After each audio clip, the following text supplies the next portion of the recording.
السلام علیکم ورحمۃ اللہ وبرکاتہ۔ اس کا نام محمد امیر تھا، مگر شاید اپنے نام کے ساتھ لگے لفظ محمد کی توقیر کو کبھی وہ سمجھ ہی نہیں پایا تھا۔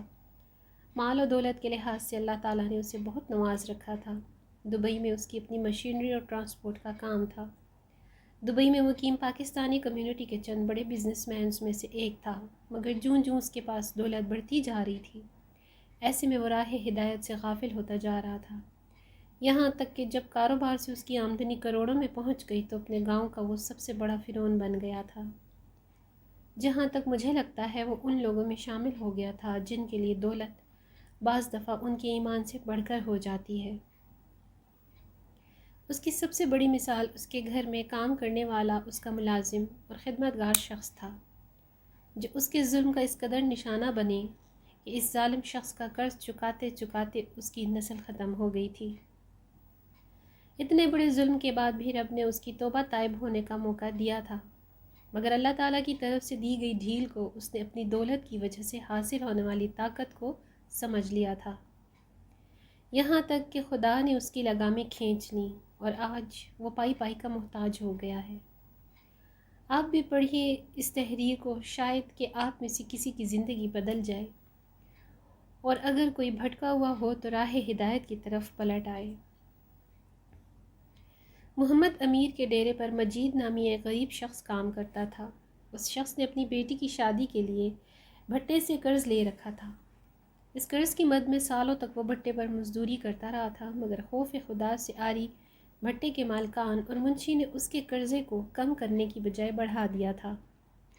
تعلیم یافتہ ہونے کی وجہ سے مجید کبھی بھی رقم کا حساب کتاب نہیں رکھ پایا تھا، اس لیے بھٹا منشی جو کچھ اسے بتا دیتا تھا وہ چپ چاپ کر کے تسلیم کر لیتا تھا، یہاں تک کہ اتنے سالوں کام کرنے کے بعد بھی اس کی قرض کی رقم کم ہونے کی بجائے بڑھ کر 2 گنا ہو چکی تھی۔ اس کی وجہ سے بھٹے کے منشی کی بے ایمانی تھی، کیونکہ مجید بیچارہ بھٹے سے خرچ کے لیے جو رقم لیتا تھا منشی اسے 3 گنا بڑھا کر کاپی میں لکھ دیتا تھا۔ یوں اس کا قرض گھٹنے کی بجائے بڑھتا گیا، جو کہ تقریباً 2 گنا ہو چکا تھا۔ پھر ایک دن ڈیرے پر جانوروں کی دیکھ بھال کے دوران محمد امیر کو ایک خدمتگار ملازم کی ضرورت آن پڑی۔ اس نے بھٹے پر جا کر مجید کی رقم ادا کی اور اسے بھٹے سے چھڑوا کر اپنے ڈیرے پر بطور خدمتگار ملازم رکھ لیا اور جانوروں کی دیکھ بھال کی ذمہ داری اس کے سپرد کر دی۔ امیر کا رویہ بھٹا مالکان سے بھی بدتر تھا۔ وہ مجید سے مشقت لینے کے ساتھ ساتھ اس پر تشدد بھی کرتا تھا اور مجبوری کے مارے مجید کو چپ چاپ یہ تشدد برداشت کرنا پڑتا تھا۔ باقی گاؤں والوں کی طرح میں نے بھی محمد امیر کو چاچو کہہ کر مخاطب کرتے ہوئے کہا تھا، اس غریب شخص پر ظلم نہ کیا کرو، اور باقی گاؤں والوں کی طرح مجھے بھی محمد امیر نے جواب دیا تھا کہ اگر تم کو اس کی اتنی ہی ہمدردی ہے تو اس کا قرضہ ادا کر کے آزاد کروا دو، مگر میری اتنی حیثیت نہیں تھی کہ اس کا قرض ادا کر پاتا۔ میری حیثیت اس کے لیے دعا کرنے کی تھی اور وہ میں آج بھی کرتا ہوں۔ خیر، میں محمد امیر کا جواب سن کر خاموش ہو گیا اور دوبارہ کبھی اس سے التجا نہیں کر سکا۔ وقت اپنی رفتار سے گزرتا گیا۔ ایک دن مجید کو ایک جانور نے ٹکر ماری اور اس کی ٹانگ ٹوٹ گئی، تو امیر نے بجائے اس کا علاج کروانے اور اس کا قرض معاف کرنے، اس کی مالی مدد کرنے یا اسے سپورٹ کرنے کے الٹا اس سے ضمانت مانگی تھی کہ جب تمہاری ٹانگ ٹھیک ہو جائے گی تو تم دوبارہ یہاں کام کرنے کے لیے خود بخود آ جاؤ گے۔ یہ ضمانت لینے کے بعد اس غریب خدمتگار کو تو علاج کے لیے جانے دیا گیا تھا۔ غریب ملازم کے گھر والوں نے کسی دیسی حکیم سے وہ ٹوٹی ہوئی ٹانگ بندھوائی تھی، جسے ٹھیک ہونے کے لیے کم از کم 6 مہینے درکار تھے۔ محمد امیر کے پاس اتنا صبر کرنے کا حوصلہ نہیں تھا، لہٰذا مجید کی جگہ پر اس نے اس کی بیوی کو مجبور کر کے کام پر لگا دیا تھا۔ مجید کی بیوی کے ذمے گھر کے سارے کام کرنے کے علاوہ بھینسوں کے باڑے کے چھوٹے موٹے کام بھی تھے، جن میں بھینسوں کا گوبر اٹھا کر باہر پھینکنا، صفائی کرنا، بھینسوں کو پانی پلانا اور چھاؤں دھوپ میں باندھنا شامل تھا۔ سخت سردی میں اتنی زیادہ مشقت کی وجہ سے مجید کی بیوی ڈبل نمونیا کا شکار ہو کر مر گئی، تو مجبوراً مجید کو اس کی بیٹی اپنے پاس لے گئی، کیونکہ گھر میں اب دیکھ بھال کرنے والا کوئی نہیں تھا۔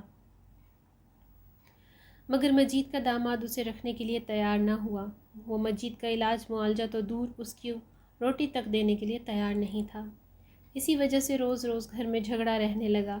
مجید کے پاس بیٹی کی دہلیز پر رہنے کے سوا اور کوئی چارہ بھی نہیں تھا، اور بیٹی کے پاس رہنا بھی ممکن نہیں تھا۔ وہ بستر مرگ پر پڑا اپنی موت کی دعا کر رہا تھا، مگر موت سے بڑا صدمہ اس کی زندگی نے اسے دکھایا تھا۔ ایک دن طیش میں آ کر اس کے داماد نے اس کی بیٹی کو قتل کر دیا تھا، اور اسی صدمے کے ساتھ مجید بھی موت کے منہ میں چلا گیا تھا۔ یوں دونوں باپ بیٹی کو ایک ہی دن قبرستان میں دفن کر دیا گیا، اور اس نام نہاد رئیس زادے بزنس مین محمد امیر کا قرض اتارتے پورا خاندان موت کے منہ میں چلا گیا تھا۔ مجید کی موت کے بعد امیر کی لگام کھینچ لی گئی تھی۔ اس کا کاروبار دبئی میں مقیم مقامی بزنس پارٹنر نے ہتھیا لیا تھا۔ وہ خالی ہاتھ پاکستان منتقل ہوا۔ پاکستان میں موجود ساری جائیداد اپنے بیٹے اور بیٹی کے نام پر منتقل کر رکھی تھی۔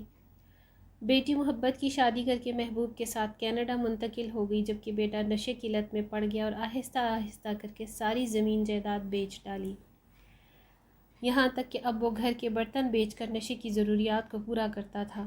بیٹے کے ہاتھوں زوال پذیر ہوا۔ محمد امیر آج ایک ایک لقمے کو ترس رہا تھا۔ آج روٹی کے لیے وہ انہی لوگوں کے سامنے ہاتھ پھیلاتا تھا جن کے کہنے پر کبھی وہ امت محمدی کے اس فرد پر جو اس کا خدمتگار ملازم تھا رتی برابر رحم نہیں کرتا تھا۔ جب مجھ تک محمد امیر کی حالت پہنچی تو میرے دل میں اللہ تعالیٰ کا ایسا خوف بیٹھا کہ میں اندر سے لرز کر رہ گیا۔ اپنے سابقہ گناہوں کی معافی مانگی، امام مسجد اور گاؤں کے معزز لوگوں سے التجا کر کے گاؤں کی پنچایت میں فیصلہ کروایا کہ ترتیب کے ساتھ باری باری ہر روز ایک گھر محمد امیر، اس کی بیوی اور اس کے بیٹے کو کھانا فراہم کرے گا۔ اس طرح کسی پر بوجھ بھی نہیں پڑے گا اور اللہ تعالیٰ بھی راضی رہے گا۔ میری اس رائے کو امام صاحب اور گاؤں کی پنچایت نے پسند کیا، اور یوں میری اس رائے پر عمل ہونا شروع ہو گیا۔ آج محمد امیر اسی خدا کے نام پر دیا ہوا صدقہ کھا رہا ہے اور زندہ ہے، اور انہی لوگوں کا محتاج ہے جن لوگوں کے کہنے پر اللہ تعالیٰ کی سب سے پیاری مخلوق اشرف المخلوقات انسان مجید پر کبھی رحم نہیں کرتا تھا، بلکہ اگر کوئی اسے رحم کرنے کا کہتا تھا تو یا تو وہ اس کو بے عزت کر دیتا تھا یا پھر اس کی بات سن کر انسنی کر دیتا تھا۔ وقت کتنی جلدی گزر گیا تھا، کسی نے سوچا بھی نہیں تھا۔ محمد امیر کی اس کہانی میں ہم سب کے لیے یہ سبق ہے، عروج و زوال خدا کے ہاتھ میں ہے۔ کسی بھی حال میں اللہ تعالیٰ کی رضا سے غافل نہیں ہونا چاہیے۔ ہر قدم پر اللہ تعالیٰ کی رضا اور حکم کو مد نظر رکھنا چاہیے۔ ویڈیو اگر اچھی لگے تو لائک اور شیئر ضرور کیجیے گا۔ مزید ایسی اچھی ویڈیوز کے لیے چینل کو سبسکرائب کر لیجیے۔ اگلی ویڈیو تک اللہ حافظ۔